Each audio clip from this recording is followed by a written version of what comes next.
நடிகரும் தாவேக தலைவருமான விஜய் நடித்துள்ள ஜனநாயகன் படத்திற்கு தணிக்கை சான்றிதழ் அளிக்க உத்தரவிடக் கோரிய வழக்கு சென்னை உயர்நீதிமன்றத்தில் இன்று மீண்டும் விசாரணைக்கு வருகிறது. நடிகர் விஜய் அரசியலில் தீவிரம் காட்டத் தொடங்கிய நிலையில் அவரது கடைசி படமாக அறிவிக்கப்பட்டுள்ள ஜனநாயகன் பொங்கல் பண்டிகையை ஒட்டி வரும் 9ஆம் தேதி திரையரங்குகளில் வெளியாக உள்ளது. ஆனால் இதுவரை படத்திற்கு தணிக்கை சான்றிதழ் வழங்கப்படவில்லை.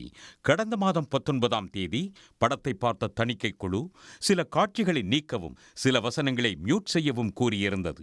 தணிக்கை குழு கூறிய மாற்றங்களை செய்த தயாரிப்பு நிறுவனம் மீண்டும் அனுப்பிய நிலையிலும் படத்திற்கு இன்னும் தணிக்கை சான்றிதழ் வழங்கவில்லை. ரிலீஸுக்கு இன்னும் 2 நாட்களே இருப்பதால் படத்திற்கு சான்றிதழ் வழங்க மத்திய தணிக்கை வாரியத்திற்கு உத்தரவிடக் கோரி படத்தயாரிப்பு நிறுவனம் தாக்கல் செய்த மனு சென்னை உயர்நீதிமன்றத்தில் அவசர வழக்காக விசாரணைக்கு வந்தது. அப்போது தணிக்கை வாரியம் பரிந்துரைத்த மாற்றங்களை செய்ததாகவும், ஆனால் படத்தில் மத உணர்வுகளை புண்படுத்தும் வகையில் காட்சிகள் உள்ளதாக வந்த புகாரால் மறு ஆய்வுக்கு அனுப்பியுள்ளதாகவும் படத்தயாரிப்பு நிறுவனம் சார்பில் ஆஜரான வழக்கறிஞர் வாதிட்டார்.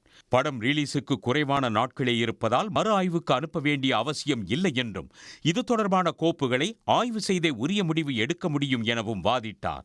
இதையடுத்து ஆஜரான ஒன்றிய அரசு தரப்பு வழக்கறிஞர் ஜனநாயகன் பட ரிலீஸ் தேதியை நிர்ணயித்தாலும் சட்டப்படிதான் செல்ல முடியும் என்று வாதிட்டார்.